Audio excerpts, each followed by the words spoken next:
The deep ocean world. Every morning starts the same way here. No land, no horizon to arrive at, just water.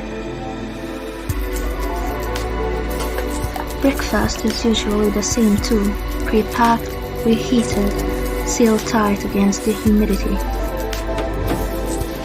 The colony wakes up in layers: transit lines, service tunnels, research domes. This is where most of our data begins.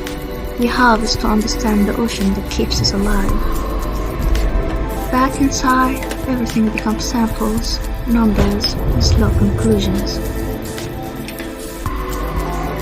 By midday, everyone is a little saltwater.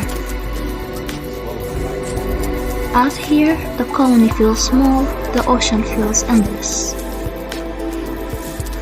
Lock down the solar Then sails now. everything changed. Out here, the ocean does not ask for permission. When the storm hits, everyone has a job. You do not stop to think, you just keep the colony together. And then after it passed, I saw it, something alive. I had to be sure, so I went down. The deeper I got, the quieter everything became, until it appeared in front of me, glowing. The second I had the footage, I hid it back fast, because some discoveries only exist for a moment, and I wasn't going to lose this one. Back in the lab, it stopped being a sighting and became a record.